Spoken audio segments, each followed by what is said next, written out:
আজকে পবিত্র শুক্রবার। আর পবিত্র শুক্রবারে প্রতি সাপ্তাহিক কাজ কি? প্রতি সাপ্তাহিক কাজ হলো যে তোমার যদি আব্বা না থাকে, আম্মা না থাকে, তাহলে তোমার কাজ হলো দোয়া করা, জিয়ারত করা। আমি জানি না, আমি কোনো উজুর দিয়ে কখনো জিয়ারত করাই নাই। আমি সবসময় চিন্তা করছি যে আমি নিজে করতাম। আর আমি যা পারি না আমার জায়গার থেকে আমি পারার চেষ্টা করি। আমি কেন পারবো না? আমি পারতে হইব।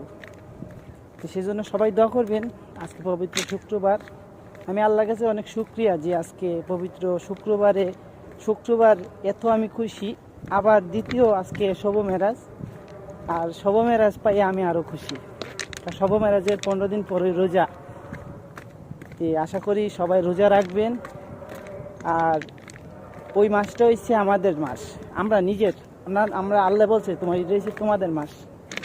অন্য মাস, সব মাস হচ্ছে আল্লাহর, কিন্তু আল্লাহ নিজে বলছে যে এই রমজান মাসটা হচ্ছে তোমাদের।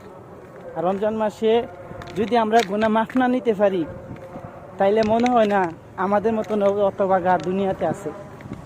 এটা হইলো সার্ভিসিং। রমজান মাসটা হলো সার্ভিসিং। তোমারে আমরা যেরকম একটা বাইক যদি কোনো সমস্যা হয়, তাহলে আমরা গ্যারেজে পাঠাইয়া সার্ভিসিং করে আনি, এমনই আমরা রমজান মাসে যে রোজা রাখবো সে নিজে সে সার্ভিস করলো। তো যাই হোক, জানেন আপনি কি বুঝতে পারছেন আমি কি বলছি আর কি বুঝাইতে চাইছি। সবাই ভালো থাকেন, বাবার জন্য দোয়া করবেন। আমি যাইতেছি জিয়ারত করার লাগে আমার বাবার জন্য, আপনারা সবাই দোয়া করবেন ইনশাআল্লাহ। আসসালামু আলাইকুম।